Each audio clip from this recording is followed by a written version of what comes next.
Cast is now starting. All attendees are in listen-only mode. Good morning, good afternoon, good evening, good night, wherever you happen to be. We get people all across the world here at SaaSMAX coming to our webinars. It's great to have you here today. We will be pausing here slightly. It's about 1 minute till. We'll wait till about top of the hour, just a little bit after that. We got a lot of attendees and people keep coming in, so don't want them to miss something. So we'll be waiting till about 1 after to get started. So need that last cup of coffee, grab it, and we'll get started shortly.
All right, good morning, good afternoon, good evening, good night, wherever you're from. Thank you for joining our SaaSMAX webinar here featuring CompTIA as we present the 2017 State of the SaaS Channel, Software as a Service in today's channel.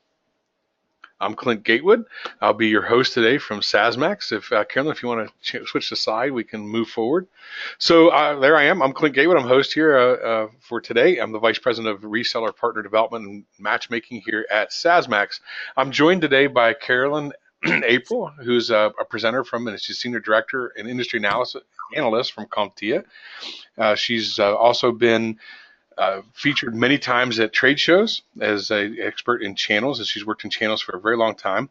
She's also been the editor for the Channel Insider, a principal analyst for the Institute for the Partner Education Development, IPED, and executive director of our business.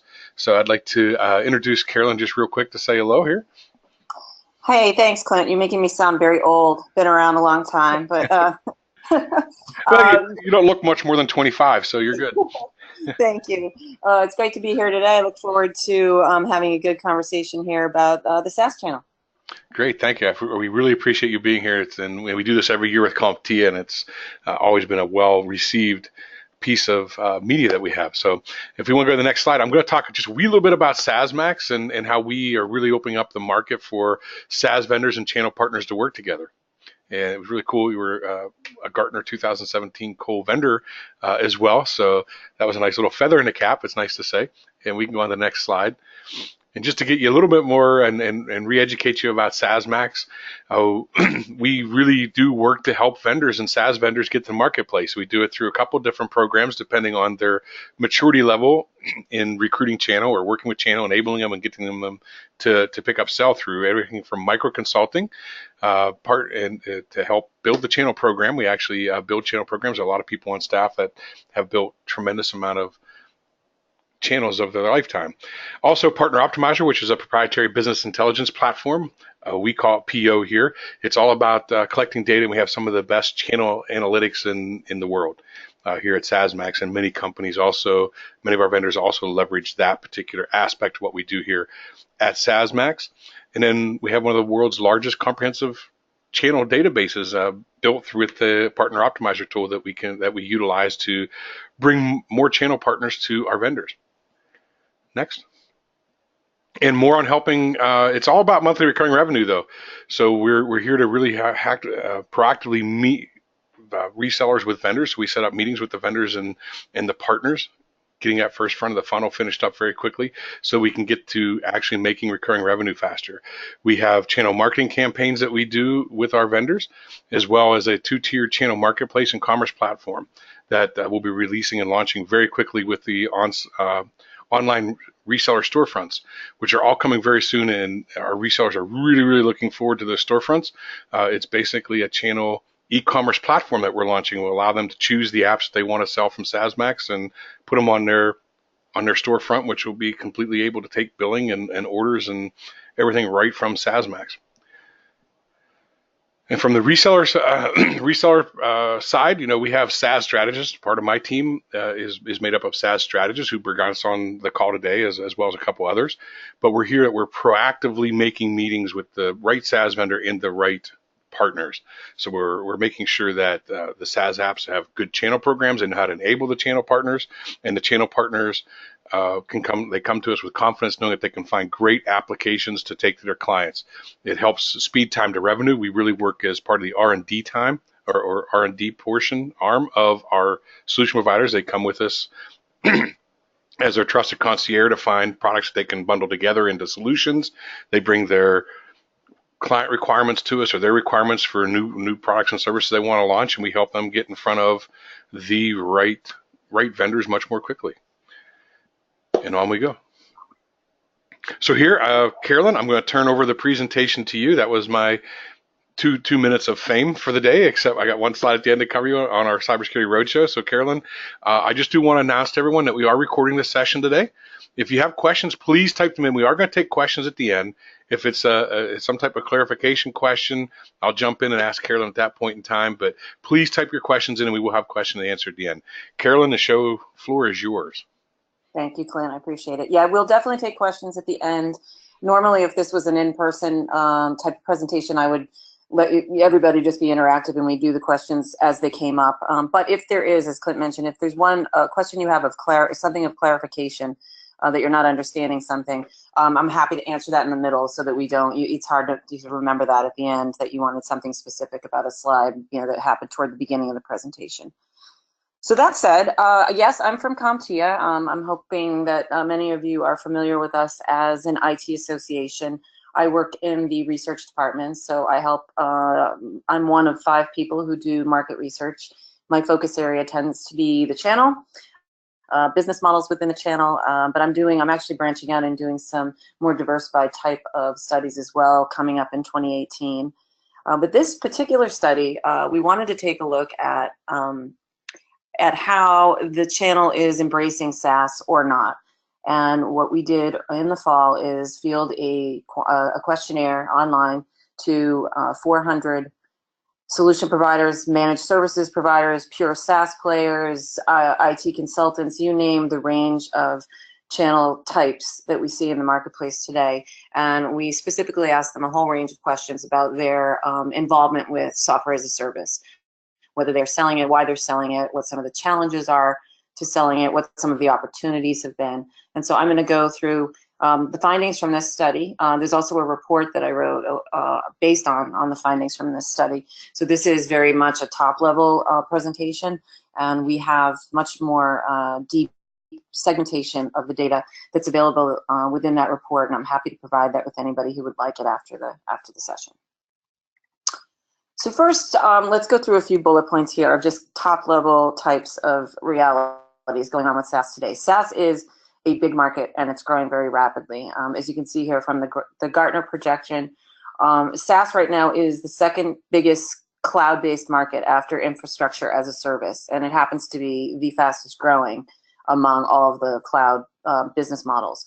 So this is definitely, if you're a reseller out there, if you're a vendor, if you are an ISV, this is a place of great opportunity for your company. What we found in the study is the channel is really getting all in with SaaS, and I was actually surprised at the level of involvement that many channel companies have today, and I was heartened by that. We asked a question about of your cloud-based business. So this isn't of all of their business, because of course, as you know, channel companies tend to be greatly diversified in the types of offerings that they have. But of your cloud-based business, how much of that is being derived from software as a service? And 3/4 said, software as a service is a big part of their cloud-based business today. So we're talking big numbers in terms of representation in the channel. Why is the channel diving all in? Well, frankly, their customers are asking for it. There's great customer demand, and I'll go through this in more detail in a different slide coming up soon. But the number one reason that that channel companies cited for getting into the SaaS market is that their customer demand is up. And I'll talk a little bit more in detail about the reasons for that, but customers are definitely aware of the cloud, and they're aware of software as a service, and there are some very compelling reasons why customers would want to use it. Finally, where is the bang for the buck if you're getting into software as a service? Well, what we found from the study is it's all about services. So channel companies are making the majority of their SaaS-based revenue from the services that they provide around the software as a service applications, or around the consulting that goes involved with that, or around the customization, verticalization, or integration. So services has always been a big part of the profit margin for channel companies, and it continues to be so in the SaaS market. So let's talk brass tacks here. Why get into SaaS? How do you do it? What are some of the operational things that you've got to take care of within your organization to kind of pivot to this SaaS market? And those are the things I'm going to talk about in this section.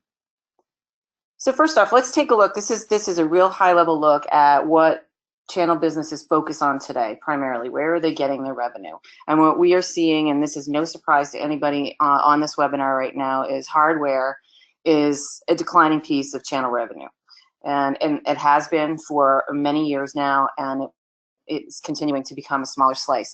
Hardware will never go away altogether, but it will not be. The days of the 80s of selling tons of hardware and on 3-year upgrade cycles are really over for the majority of the channel. And many new channel companies that are coming in don't sell hardware at all. But where are we getting most of our revenue? Well, services obviously account for quite a bit, both pure consulting services, which we see at CompTIA a big rise in the number of channel companies who are not taking title to product at all. They're not selling products, they're not selling software, they're actually simply doing the consulting services around those. Customers may procure on their own, and then the channel will come in, and the channel company will come in and help them integrate it and train them and do all of the extra services work. Or on the front end, the consultant made the recommendation about what product or service to buy. Managed services plays right into this as well. Software as a service is a natural fit for managed services. It's really just a plug and play of adding an additional service to your portfolio that you already have. And so if you are an MSP out there, this is a very, very natural fit for you to get into SaaS. And then software is the big winner here. This is where companies in the channel are making their money, and not just software as a service, but also packaged software. But software has definitely reigned for the last 5 years or more, well over hardware, obviously, and it's definitely an opportunity area that will continue to grow. So let's dive into SaaS specifically. So we wanted to know, all right, you're in SaaS. It's part of your portfolio. It might be all of your portfolio. What were your primary drivers for getting into this business in the first place? And as I briefly discussed earlier, customer demand is really driving a lot of channel companies to get into this. I don't think, as a consumer today, so take us out of the business world even, but as a consumer today, you cannot watch television or be on the internet or talk to somebody else out in the industry without hearing about the cloud. I mean, it's become very much, it's not a techie thing anymore. It's really a consumer thing that most people are well versed in. And so in their personal lives, many of these people are using cloud-based solutions, whether it's a collaboration tool, whether they're using Dropbox, whether they're using, something that they're using very much so in their personal lives. And so their familiarity level is pretty high with software as a service as a concept, if nothing else, as a thing. And so bringing that into the business world, we're seeing the phenomenon of line of business buyers becoming much more important as the procurers of technologies. So I've done a study about that, and I'm happy to share that as well. But more and more today, we are seeing the leverage and the influence for technology purchases coming from the marketing department, or coming from the finance department, or the human resources department within end user companies. And many of these folks they self-procure a lot of these cloud solutions on their own. So they're swipe the credit card, they type the number in, and they're getting an application up and running in minutes for their department. Well, that's all well and good, but what we're seeing from a channel end of this is that many of these customers don't do due diligence on all the things that might have to happen after they've downloaded that, they've onboarded that particular solution. We're talking security and compliance issues and integration with other applications and all of the things that those of you who work in the industry understand. And that's where we're finding channel companies have a great opportunity. So they may be seeing more customers self-provisioning, which could be a negative if you think about it. We're not the ones actually selling the solution. But on a positive side, we're finding that many of these customers then find that they need the channel to come in and help them with the considerations, because they were line of business and not a technical person, the considerations that have to happen on the back end. Some of the other reasons, obviously recurring revenue is a big one. We've been talking recurring revenue for more than a decade now. As we moved into managed services, it's a bit of the holy grail for the channel, as you know, is to move away from transactional based financial model where you're selling product and doing upgrades, to having more recurring monthly revenue coming into your organization. So clearly SaaS fits into that. Faster time to deployment, that's an obvious good thing for both the channel firm that is selling the SaaS solution and the customer. Customers want things up and running quickly. We're used to a really fast world these days where you don't wait a long time for an implementation to take place. It's no longer a world of packaged software where an ERP deployment would take months and months and months, if not a year, to get completely up and running. So customers are demanding faster time. And from a channel perspective, you want to be able to get people up and running more quickly because you need a high volume of customers and you're on a recurring revenue model. Volume's important. And the way to get volume is to be able to get people on board very quickly. So that's obviously something that's very beneficial to both sides, customer and to the channel. I won't go through all of these because we've got a lot of things to cover here, but I will point out that services is big, and we'll talk about that in a little while. And vertical opportunities, I'm going to talk about that as well, because the software as a service market, many of these applications, there are so many of them out there. I don't know, if you've been to any event focused on SaaS, there are just so many small ISVs, mid-sized ISVs, and large ISVs, and their applications can be extremely specific to a particular vertical industry. And I'm not talking at a high level, like this is a healthcare app. I'm talking at a sub level of something going on within healthcare or a particular department. And this is a differentiator if you can become a specialist in these areas for channel firms. And so I think they see SaaS as a way to get into or penetrate particular vertical industries, and then they become the de facto expert within those industries. Yeah, that's interesting, Carolyn. If I can just add in here just a little bit, but from the conversation you're having here, it's very much like we're talking to solution providers all the time, and they're like, well, where's my value in SaaS? Where do I fit in? And we've been telling them for years that it's the same place it's always been. It's in that setup, and it's in choosing the right applications. It's in integrating them with the other applications and other line of business applications. And this seems to really back up what we've been saying for several years, is that it's all about the service and that person that they can see and touch. Absolutely, yeah. I mean, we are moving away from the transactional model, and it is a relationship model that channel firms need to have with their customers, and that is a recurring revenue. You're basically you are on retainer in a sense, and you're doing all of that services work around it, and bringing your expertise to the table. And I think it's a much stickier arrangement. It's definitely the direction that channel companies that are looking to grow and expand in the future need to be moving in this direction. Yeah, I agree. I mean, I think it's just one little last point there is that I think as companies, even MSPs, as they move more and more into the SaaS cloud world, you actually become more and more important to the client, because you're truly acting as their CIO. You're doing vendor management. You're selecting the vendors. You're matching everything up to what their business processes and business goals are, much more than what we've seen in the past. Mm-hmm. Absolutely agree. Okay, so this is a stock and trade question that we put on almost every survey, was asking a satisfaction question, and typically most people are pretty satisfied if it's something that they've decided to do. So I've gotten into SaaS. Folks don't usually want to say, and it's been a disaster. So I always take satisfaction questions with a little bit of a grain of salt, but these are high numbers. And so we're seeing, people, channel companies that have gotten into SaaS, added it to their portfolio, or whether they're doing it entirely because they were born in the cloud type company, they're happy with the results. They're helping their customers get onboarded faster. They're able to differentiate because they're finally being able to penetrate vertical markets. the services opportunities as we discussed, and the recurring revenue. All of these things are happening with the SaaS experience, and that would lead to these high satisfaction marks. Okay, so back to some more brass tacks, as I mentioned earlier. You don't just get into the SaaS market overnight. So there are things that need to happen, especially if you're a channel firm that is still of the more traditional mold. You're selling a lot of hardware, you're selling products, you're selling packaged software, for instance, and you have not transformed your business into a recurring revenue type model.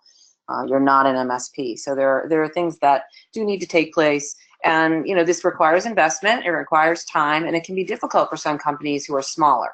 And a lot of the majority of the channel are SMBs and small SMBs. And so any change, whether it's incremental or monumental, it can be difficult and you've got to do a lot of thinking about it. You got to make sure that your existing business continues to churn, because you have to make payroll while you're making some other transition, and you've got to keep the lights on and all of that.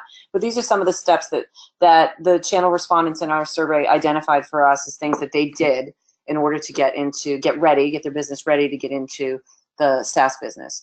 They did some training. They had to retrain, existing sales staff. If you're used to selling product or hardware, selling a intangible type service or a solution that's in the cloud, on a recurring basis. That's a different conversation that you're having with the customer.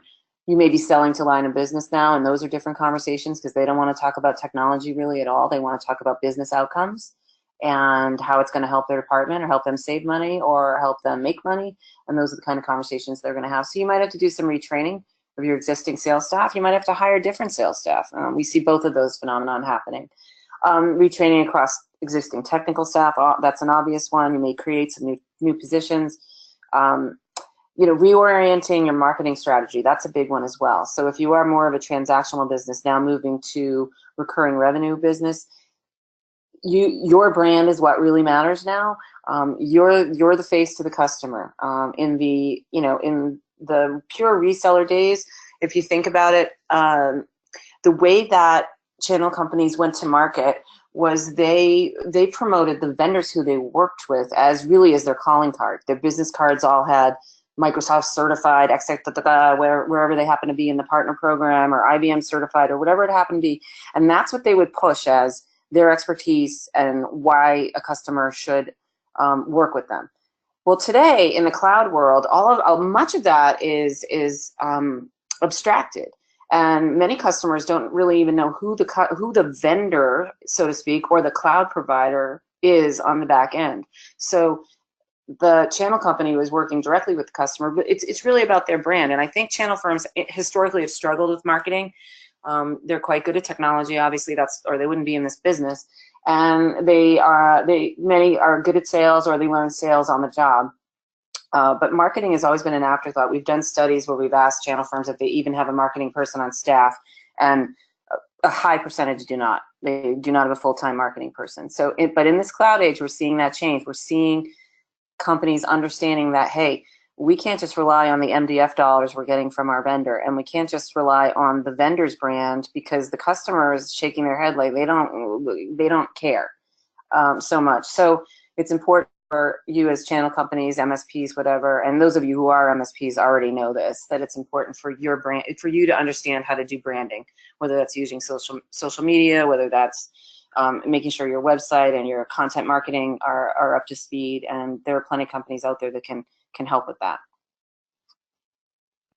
Alrighty, I'm gonna take a breath here. Clint, if you had anything else, I'm gonna move on to the next. Yeah, I think on this one, I think it's just key to understand that, what we see, and correct me if I'm wrong, but you're really retooling, like you said, your organization, because you are selling to different people who don't care about the technology and the speeds and feeds, and they really don't care about the vendor. They really care about what the business outcome is, and that you're solving their issues. So you have to, and that usually takes, if you're going to provide a good business solution to someone, you're not selling point products. So it may be a turnover of your sales staff because they don't know how to sell services and solutions that may encompass many different products that you have to put together for them. That's going to create the right outcome for your company or for the end client you want to go after. And that's what we talk with our resellers a lot about. So I think it's right on the mark. Super.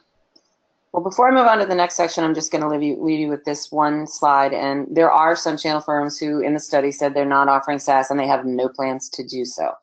I need to provide a caveat for this data here. It's that the sample size, the number of companies who are not offering SaaS was small statistically. So the margin of error is going to be much bigger for this data than it was for all the other data, because if the vast majority of the people who took the study are doing SaaS. So it was just that little bit that was left over that got to answer this one question. But directionally, we can take something from this data. There are companies that just don't want to, that aren't transforming. So they don't think SaaS is good for their business model. Maybe they are that small channel firm, one or two mom and pop shop that are doing just fine, doing IT repair work, break fix, and continuing to sell some hardware. You've got so many small companies that are looking to retire soon. So these are owners that private companies, small, under 10 employees, that are aging out. I mean, there are many channel businesses. We've done a lot of studies on this. They're getting older, and so they are looking for exit. They're looking to exit. They're either handing the business off to a new family member or they are selling. And so for them, their existing business is performing well enough for them to continue to live well on their own. They're not looking to really grow, and they're not that, and therefore they're not looking to go through the work of getting into a new area. And that's understandable. I always use the example of my own dad. So my dad owned a small business, sheet metal manufacturing, my entire life. He started in his 20s, and until retirement, he owned it. And there were times where he had 90 employees, and there were times when he had 30 employees. But he always had, it was a lifestyle. He provided well for the family and all of that, and he lived well for himself and his employees. But had you said to him when he was about, say, 55, 50, there's a whole new whiz-bang thing going on in sheet metal, and you got to go in that direction. Everyone's doing it. It's going to require all of this retraining, et cetera, et cetera. He would have just looked at you and said, no, not for me. And he knew he was getting ready within the next 5 years to get out, and he was doing fine. So I kind of understand when people say this, provide these answers. It makes sense to me from a personal level. But again, this is a very small part of the sample. Most people are diving into SaaS, and this is just indicative of the segment of the channel that I think is aging out right now. Okay, so let's talk a little bit about the numbers. So what we're seeing in terms of revenue generation and where it's coming from with respect to SaaS. And let's first look at, so we asked what, of your total revenue, because as I said before, most channel firms are not pure plays. They're diversified in all kinds of areas. But of your total revenue, how much of it came from SaaS sales or services? I want to make sure you understand that this includes services dollars, not just selling SaaS subscriptions to an application. And so it looks like the sweet spot here, for me, is companies today are making between 10 and 49% of their total revenue from SaaS and SaaS services from our findings here. And I think that makes a lot of sense. Those who are making, much more from SaaS have, are a smaller percentage, but it's a newer model. Companies are just getting up to speed and they're transitioning. And frankly, what that tells me is there is quite a lot of room to grow. So if you're somebody who hasn't gotten into the SaaS market yet and you're saying to yourself, oh, well, everybody's already there, or you're not an early adopter and you feel late to market and you're wondering whether it makes any sense for you to get in, well, it does make sense for you to get in. There's plenty of opportunity to grow. There's plenty of money still to be had there. And that, I think, is borne out by the current revenue numbers. This is the same data. I just wanted to give you a little perspective because we do a ton of segmentation with our studies. We usually segment by company size. I can segment by company type. I can segment by anything that you'd like. And within the body of the report that I've written, you'll see a lot more of this. But this takes the same data I just showed you in the aggregate and divides it among different company sizes. So we have micro companies. In the channel, those are firms that are under 10 employees. Small companies would be 10 to 49 employees. Medium is 49 to 100, and large is large. And as you can see here, segmented out, most of the revenue seems to be falling within the mid-size, the medium, and the large firms, which is to be expected. A lot of SMB companies are serving SMB customers. They correlate, and a lot of those smaller customers are the ones who are self-provisioning very basic cloud-based applications, and they're not needing a ton of additional work until they start to grow themselves, and then they realize the application is the very basic one that they've self-provisioned does not serve their needs anymore, and then they don't know how to scale up, and that's when they call the channel in. But so I expect to see, as companies grow, they're going to be spending more money on these types of solutions. Carolyn, just a clarification here. So the numbers on the bottom are actually should be just numbers, not percentages, and that's how many employees are in the firm, or? No, the employees are over in the legend, micro, small, medium, large. I just told you the number of employees. Those represent the bars. Okay, I just don't see the legend on my screen. That's all. Oh, you're not seeing the legend? I'm sorry. No. It's upper right. I hope people are seeing it. I see it on my screen. Oh, okay. Never mind. GoToMeeting was covering it up. Okay. Yeah. My fault. Okay, thanks. All right, freaking me out. Sorry. Okay, so all right, so then we said, all right, let's talk not just about what SaaS contributes to your total revenue, but of your SaaS activities. So what you're doing with software as a service, what's driving the most revenue from there. And as I talked about before, it's clearly services. So, it's funny, I kind of laughed when I saw this, but, customization and integration, that's about as old school in terms of what the channel was making its money with, and, all the time, from the beginning of time, really, is that they've always done a lot of customization and integration work. Well, SaaS is no different. As you can see here, it is, it's both a major and an average, it's the biggest contributor of SaaS revenue to the average channel company. Also, managed services is a big contributor as well, and less so where they're making their money, which surprised me a bit, is on referrals, and referrals in particular. I thought that would be one of the major sources of revenue, but it's more of an average source of revenue or a minor source of revenue. So thinking ahead to next year, we asked, what are your expectations for these 6 areas where you're making money from SaaS today? And clearly, customization and integration are holding steady. They're going to see a significant or some increase in terms of revenue expectation for the coming year. And the others, though, from revenue sharing with ISVs and pure reselling and the referral model, they're going to more or less be neutral. They're going to stay the same as what the expectations are for many channel firms. And I think what you're seeing is, the economics of SaaS, and I think, Clint, you could probably speak to this too. I think that's where a lot of the confusion comes in on channel companies trying to decide whether they're going to take a dive into this market. They're not, especially some of the more reseller-oriented firms, not sure how to make money. And that's sort of the million-dollar question, right? So how do you make money from SaaS? And hopefully this kind of data will help help you realize that it isn't just selling SaaS subscriptions, although that is a great entree into customers, but that alone is not going to give you giant margins necessarily. But the services work around it, I can't emphasize that more. And I think that that's the conversation with any of you who are ISVs or vendors out there. You're trying to get your partners to understand the economics of the cloud and the economics of SaaS, is having this diversified conversation with them, that this isn't just one thing. You're not just selling Office 365 subscriptions and that's it, and getting whatever the dollar amount it is that you get every month. There is really a much more bountiful ecosystem here that you can take advantage of.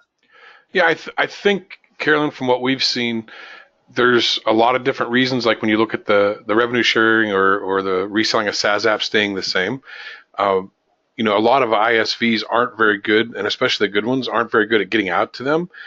They don't understand, and that's where we come in with a lot of the vendors, is they really don't understand what a good channel program looks like and what they have to do to really help their channel grow it. I think is part of that piece, and hopefully that'll get fixed more. I also think too that you have to go back to one of the other slides when we were talking about the services and the integration and the customization, and I mean, the top half of this page here is what has really always been the value of the channel, at least for probably the last 20 years, is your ability to go in and customize, integrate, because anybody can buy a SaaS app today. Yep. Anybody can do it. But to make that fit into their security policies, their privacy policies, or fit into their compliance pieces, like a HIPAA compliance or something like that, that's where, as companies, I think channel needs to focus. They also, I think, need to focus vertically, because Hmm. as you look at SaaS apps, a lot of SaaS apps have been created for a specific market and they're very verticalized. So I Yep. think that solution providers also have to look at it. It's not like the old MSP that your MSP product fits almost any client, no matter what their vertical is. Here, I think you're getting much more specialized. Yeah. You hit upon something that I think is really important to note, and that is many of these ISVs, as you said, who are new to the market. Many are small, and they don't have partner programs yet, and they don't know how to build them. And many start out, obviously, small companies start out selling direct, and it's not until they realize when they try to scale that they simply cannot do all of that sales work in-house and all of the services work in-house, and they need help. And that's when they start to decide they need a channel. But they have no blueprint for how to create that partner program. And I think the confusion on their part leads to confusion on potential partners' part about how anybody's going to make money. And I think as companies figure this out, I think the company that figures out how to provide a decent blueprint for many of these small ISVs and how to work with the indirect channel, that's gold. And I think we're going to see that in the next year or two. That's going to become much more of an issue for many of these small application providers. Yeah, I think so. And I think the other portion of it too is, and you have a nice slide coming up, I believe, that shows where resellers and solution providers are finding SaaS apps. And when you look at that, I think it also plays into the ISV doesn't know the channel because of where resellers are going to find it. It's too much of a confusing market out there, and they don't differentiate themselves very well. Right. I think that's a big piece of it, from that standpoint. Yeah, I do have that slide. That's the last slide. So we'll get to that and we can have a good discussion on that. Here's this slide. I want to move along because I know we're kind of getting up against time here. But so we wanted to know. All right, so you're getting into SaaS. You've done some due diligence. You're in the planning process. What have you figured out are the key metrics that you're going to have to hit in order to see some ROI and to have a decent time to profitability with your SaaS business? And obviously, I spoke before, you need a high volume of customers to reach profitability in a recurring revenue model. This isn't just SaaS related, this is managed services. It's not as though you can have a handful of customers who are upgrading every 3 years and buying, a whole boatload of hardware that's they're gonna write you a giant check, and your sales staff are gonna get these huge commission checks. It doesn't work that way in this particular model. So you need to have a very repeatable set of processes for onboarding, business development, and getting the highest volume of customers that you can. And the sooner that you can do that and get them all, on the recurring revenue contracts, that's when you start to see your ROI and time to profitability in a range that makes you happy. In order to get that high volume of customers, you got to do a really good job with demand generation and marketing efforts. That speaks to the need now for the new channel to get their act together when it comes to marketing. It's super important. Other things here as we move along here is, you need to be able to have people who are account managers within your organization who work with these customers on a recurring basis so that they can control renewals, and that's very important. And it's not really part of the more transactional, traditional type of business model that many of the channel firms are coming from. So these things are very important. They're all real key metrics that you need to hit in order to not start a SaaS business where you're really not onboarding enough customers to see a good return on your investment or enough services dollars to justify your decision to get into the market. Okay, so this is the last section. We'll talk a little bit about what customers look like today, what the SaaS customers look like, because we asked our respondents, to profile, if you will, the type of customers they're working with, and also the providers who they're working with. So this question was, all right, so how up to speed are your customers today when it comes to SaaS? And as you can see here, they're kind of middle of the road. So how we describe the semi-experienced customer using SaaS is a customer who probably has 1 or 2 applications up and running, and they're working with the channel on getting more going. So these people are on their journey when it comes to software as a service, and that's the majority of customers today. Then you've got a third almost who are channel respondents that are literally first-time customers. They're just getting these people onboarded right now. And then very few are veteran users. So when we talk about veteran users, we're talking about companies that have been really involved with SaaS in their organizations for 5 years or more. And it's something, they've got a whole ton of them, and their IT department uses them, and their channel companies are very used to working with them. And so that's a small group. And the takeaway I'd say from this is that this means there's tons of opportunity out there. If you've only got 12% of the end user population today of SaaS being defined as veterans, that means you've got a ton of A, amateurs, and B, non-users right now who are out there for the taking. So think of it that way. When you're trying to make a decision about getting into SaaS, there are plenty of customers who have not been touched yet, and plenty who have not scaled yet in terms of their usage. So we asked again, this is another one of those segmentation things. So thinking about the customer experience level that we just talked about, how much revenue are you getting from these 3 types of customers? And most of it is coming from those semi-experienced, which makes sense. So these are customers who've got, as I said, a couple of SaaS apps deployed. They like them, obviously, because they're now going back for more. And they are the customers that most of these channel firms are making a majority of their SaaS revenue with. Again, this just gives you a little bit of further granularity in terms of segmentation with the data. Can it be really interesting to see this slide insofar as the size of the end client itself? Yes, we can, we do, this one's a little, I digress here, but we do end customer research at CompTIA, and we do it specific to the channel. We usually do a couple of end customer studies a year, and those are actually very popular because it gives insight to channel firms about how they should sell to these people, what these people want, et cetera, et cetera. So that's definitely something to take a look. We plan to redo this study on a recurring basis.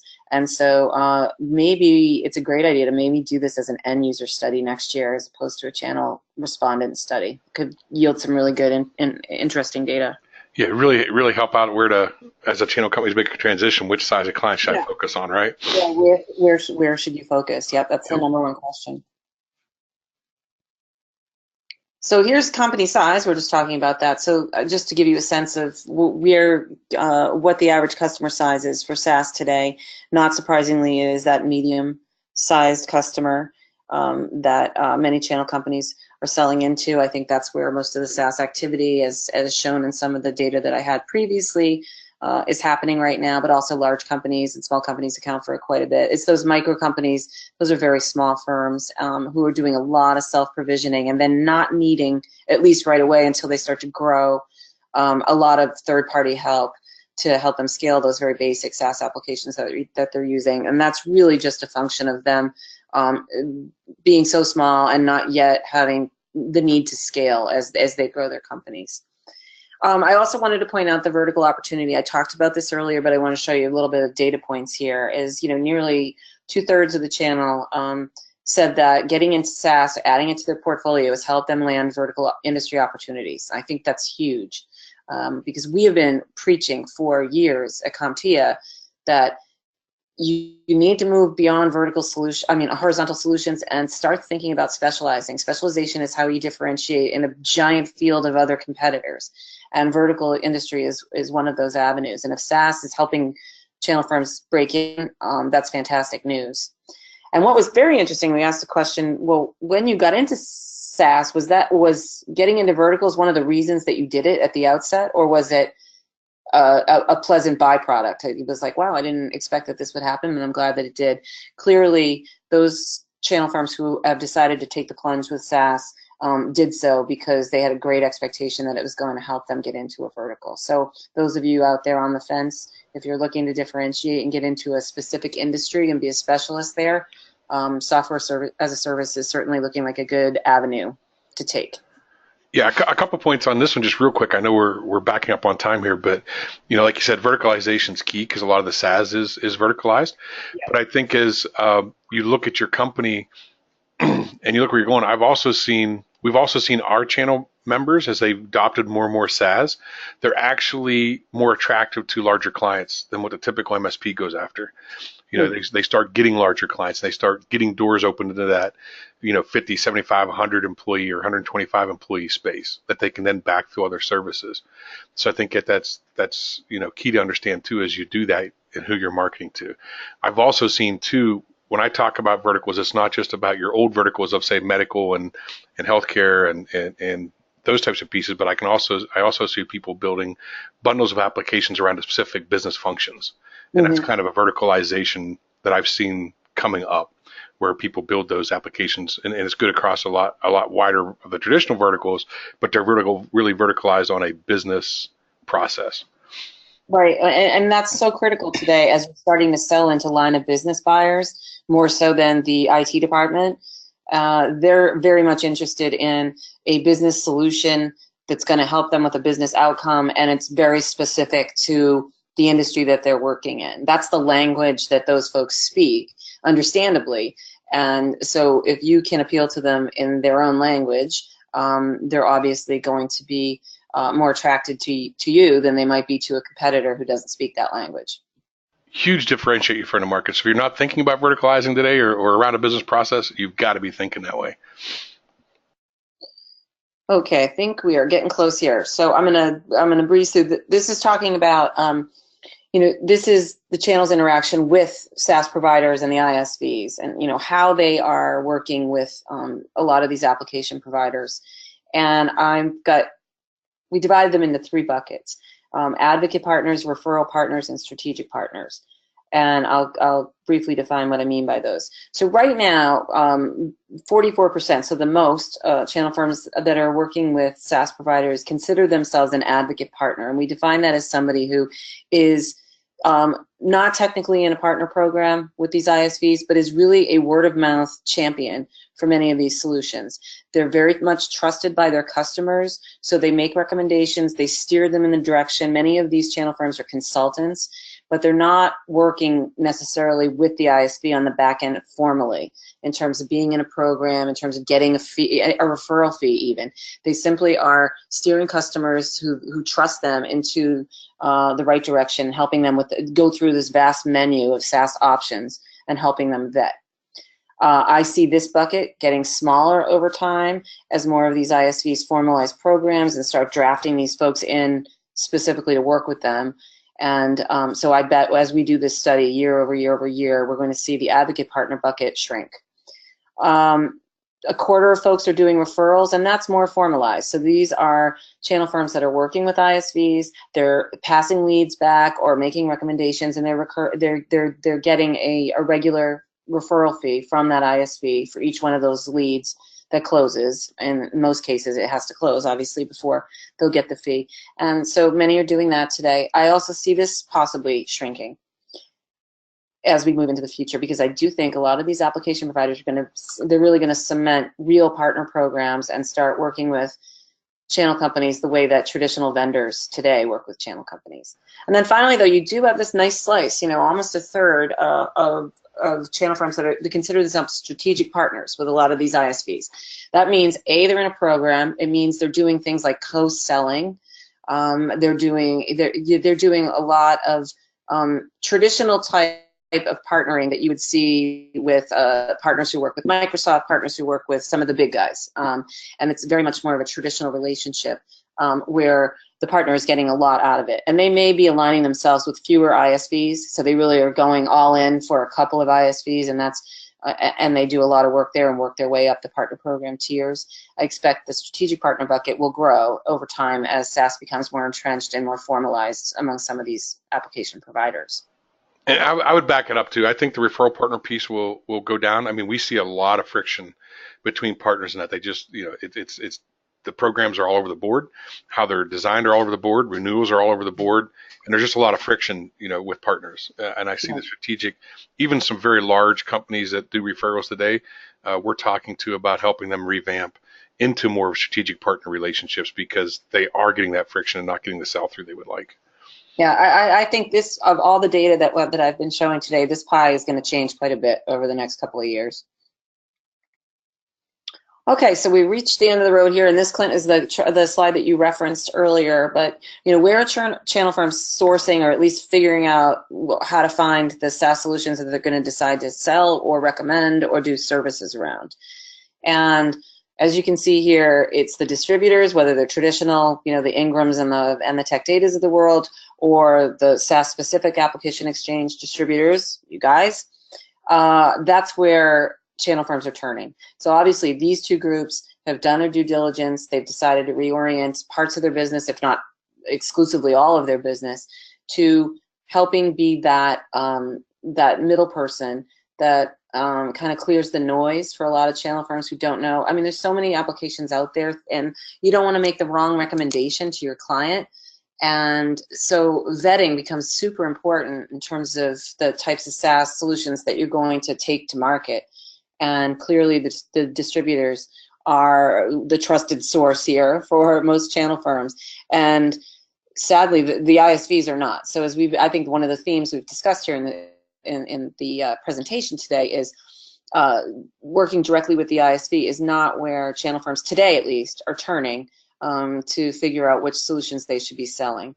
And again, I expect, hopefully, as ISVs begin to become more formalized and strategic with their programs, that would change. But I also don't expect that the work that the distributors do, traditional and SaaS specific, is going to become less important to channel firms going ahead in the future. In fact, it may become even more, because most channel firms want to work with one source if they can around multiple solutions. It just makes life a lot easier. Yeah, I agree. I just think the direct with the ISV, it's hard. I mean, especially for the smaller solution providers out there, where the owner's got 10 different hats he wears. Even up to 25 employees, it can be difficult to do your R&D on that. You type in CRM and you get 1,000 of them that come up. Which one matches your customer, which one is stable, which one has a good channel program. It takes a lot of work if you're going to do it on your own to find that product that's going to have the features and benefits for your. Because again, we keep coming back to virtualization. A lot of CRMs are very verticalized. they're very specific to a vertical, so you really have to know what you're looking for, and go from there. But I think, I don't know if that'll change or not significantly. Okay, so we are at the end of the road here. Just for those of you who are wondering, if you are, what the winter motif is all about is I live in New England, and I'm in New Hampshire, and we don't have any snow on the ground right now, and I really want to start skiing soon. So this is aspirational imagery on my part, and it's also the holiday season. So so I'm happy to take questions now. I know, Clint, you've got a couple more slides. I think I have just one more slide that I wanted to make everyone aware of here coming up. So what we'll do is I'm just going to let everyone know, please type in your questions right now. There's a few questions here that we're going to ask, and we are running up against time, but if you have questions, please type them in now. And while you're thinking about that and typing them in, why don't we go to the next slide? We have our next SaaSMAX in conjunction with IT Expo. These are very exciting. Our next cybersecurity channel summit will be at IT Expo on February 13th. So if it's a great way for cybersecurity ISVs to get in front of MSPs, CIOs, get in front of end clients and different solution providers out there that can really push your product and understand it. We've set these up as putting you in a position of a thought leader. We want the presentations that'll be done there will be done by the vendors, and some industry experts that come. But if you are a vendor and are interested, we want to talk educational, not necessarily about your product, but it's very educational about the market. Yes, where you fit into it. And the theme on these are usually is bundling. Again, I think that when I look at companies that are doing extremely well with SaaS, they're verticalized, whether it's around a vertical or a business process, and two, it gives them a very specific message, and they bundle and stack. The third point is they bundle and stack apps. It's not one app that it's going to be very difficult for you to find an app, just one, that's going to do everything that a business process needs. It's typically 3, 4, 5 different apps that you're going to sell at once, and you're going to do the integration, you're going to do the services, and you can add support to that with your client. So service is a big part of software as a service, and so bundling and stacking is what this is all about, and how to bring a cohesive cybersecurity package to your clients for the clients to get them. Great. Was this the last one you had, Clint? That's really the last one. The other one was just saying goodbye. So, but we'll go with questions here. So I'm going to start off. Go ahead and keep typing your questions in. One question we had is, what range of multiple are you seeing on partner services, such as customization, integration, and MSP subscriptions? So we're talking about margin here? I think so. John, if you want to clarify that a bit more, if you're still on, please go ahead and clarify that a bit more. But I don't know if he means, is it, is it a multiple on how much more do you charge above the subscription? I see what you're saying. Well, we didn't ask that question, and we get these kinds of questions all the time. And I don't think that there is one multiple. I think it really depends on the company. It depends on the service you're selling, and so there's definitely going to be a range, as you said in your question. I'm not going to be able to put a number on that for you, a range number on it. I think that's a question that we need to think about including on the next study that we do. But I will say that I think the majority of money is coming from services dollars, and so if you're selling subscriptions which aren't necessarily going to be netting you a huge profit on each seat, the services dollars that what you're charging for services necessarily needs to be a much higher multiple than the subscription cost. Yeah, and John clarified. He said, if I sell $1 of subscription, how much can I make on my services? I don't think you can look at it that way. Yeah, it's hard to look at it that way. It should, but I will say it should certainly be over $3. And it should be, we see, in the area of almost $5 over, and sometimes more than that. Yeah, I think, John, when you look at, it's not so much about what you pay for the app as to what the client's going to pay you to do everything. It's same as when it comes down to managed services. You're not just taking you're not just necessarily adding up your ConnectWise and your RM tool and your backup tool and then saying I'm going to go up 20%. You're looking at a lot of different pieces and what can you make in your particular market. So it's going to vary depending on your market, where you're at, and what your competition looks like, and what you want to get out of it and how good you can sell it. I've always told people, I said, you'll make some good money selling SaaS, but it's not where you're really going to make your money. Where you're going to make your money is on the customization, the integration, and and the ongoing management of those, and the vendor management. So you really want to look at SaaS apps that you pay for and your client doesn't necessarily have to pay for. You can include that within your package, and that's where I think too that the referral model. That's where there's so much friction today, especially with the IT channel. Not so much if you get into what they now term the omni channel, where you might just be you might be a CPA firm that's recommending, referring something, and that's good for that. But insofar as what the services are, charge what you can get out of it. I wouldn't look at it as a multiple. Yep, I would agree with that. Okay. Do you see app exchanges merging with distributors at some point? That's speculative for sure, but I think that is that is completely. I don't see that happening en masse. I think that you could see definitely. There's always consolidation that goes on, and I could certainly see an app exchange becoming part of a broadline distributor. I don't see who or when or how, but I definitely could see that happening. Especially if the broadline distributors continue to do a really good job in terms of working with the channel on its SaaS portfolio, then certainly there may be a niche within the broadline distributor for some of these app exchanges who are very specialized to bring something new to their, to the broader distributors table. But yeah, that would be pure speculation on my part right now. I know of none that are in the works, but I certainly wouldn't be surprised. Yeah, I wouldn't be surprised either, but I think there's just a lot of different pieces there that go into how distributors go to market in relation to how SaaS apps go to market and different pieces. So it's an interesting question and remains to be played out.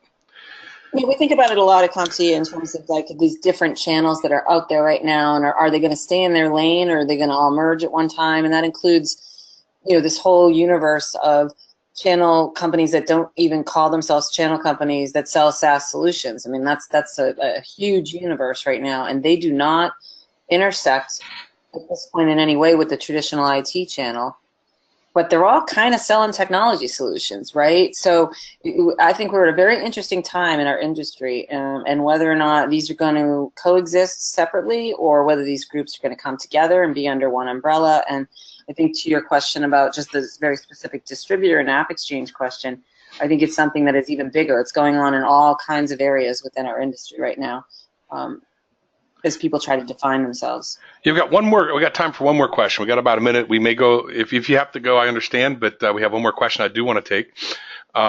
Most software companies have either moved completely to a SaaS model or are moving there. And this individual believes that the number of providers doing so within both the endpoint security and CRM category alone is actually in excess of 90%. When is the pivot point at which customers will find the only way to procure an application will be under the SaaS model? It's happening right now. It truly is. It's happening. You're seeing some of the old guard software companies, SAP, think about Oracle, all going to a SaaS model. And the economics are there, and the customer demand, as you saw with the data here, is there. So I can't give you an exact date where we're going to see, a complete flip.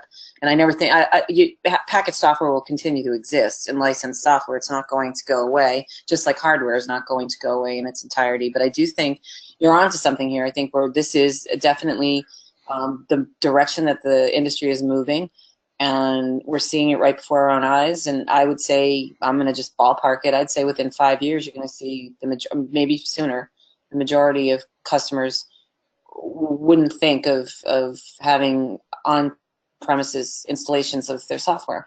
And you have to think there are companies or industries for security and compliance reasons, that are not moving as quickly to the cloud, and they may never. They may always have to have certain applications that are within their four walls of their company for security and compliance reasons. That won't go away. But I think the vast majority of everyday business that we can conduct can be done in a SaaS model. Yeah, I think too, though, how fast that's going to move, especially in certain areas. Like, if you look at cybersecurity, we talk to vendors all day long that, we don't do hardly any outreach at all at SaaSMAX anymore. We got tons of ISVs, just 4 or 5 a day coming to us, wanting to learn about the channel. And in some areas, like if you look at cybersecurity, they all want those clients. Almost every one of them that are coming out want those clients that are 1,000 to 5,000 users. And although those are some big numbers, when you add them up, it's small compared to the small to medium business. So I think once we get some really good security companies coming out that are truly going after the small business, and there's some out there that are doing good, especially on endpoint protection. But when you get into the deeper portions of security, it's very hard to find an app that's priced properly with a good channel program, where the reseller, the client gets a good price, the reseller can make some money, and that's the way you go to the small business, is through the channel. It just is. And especially when it comes to security, they need that service provider there. But there's not very many tools out there today that are priced for that particular market. So I think a lot of that's going to be also on price and how fast these folks can move in that direction and want to sell to them. They all want to go up to 1,000 users, and it's a very rarefied market once you get there, even on the reseller side, on who services them. So that was an interesting question, but I think there's a lot of different data points there that have to move before you'll see that flip. Great. And then that was going to be my last question. The last question come in, I'll get something sent to you. It is a quick one though, so maybe I'll just ask it. Will customers have to pay a premium for on-prem at that point? Do you think they'll be billed even more because they're not doing it in the cloud? Well, that could be a dicey thing for a channel firm to get into, is charging a premium in order to drive their customer in a different direction. That could be risky, could backfire. I don't know. I think that's going to be up to individual vendors and individual channel firms as to how they want to structure their financial model in terms of that. Like I said, that could be a risky thing. It could turn a customer away if they're really dead set on having an on-premise solution and they don't understand why you're making them pay extra for it. But I could certainly see that happening on a case-by-case basis. Same here. Well, that's it for our show today, Carolyn. I really appreciate your time. We appreciate CompTIA. CompTIA is a good partner of SaaSMAX here, and we love being involved with the organization. They've done a lot for us, and hopefully we're bringing back into some of that same value. So thank you very much today, Carolyn. Is there anything that you would have to say before leaving? Well, you're welcome, and I really appreciate the opportunity to share the research with everybody out there. And as I said, if anyone's interested in looking at the full report, happy to pass that on. I can maybe pass it through you guys at SaaSMAX, Clint. That's it, I guess. Thank you so much. And Carolyn's email address is there if you want to go direct to her and ask her about it or ask any other question. I'm sure she's going to be, I don't want to just throw her out there to the wolves, but, you can contact her or contact me or someone at SaaSMAX, and we can get that report to you. Thank you very much again, Carolyn. Thank you, all of you, for coming today and making it such a great event. And we'll look forward to having another session and again doing the CompTIA one again next year as well. We do it annually. So thank you very much, everybody.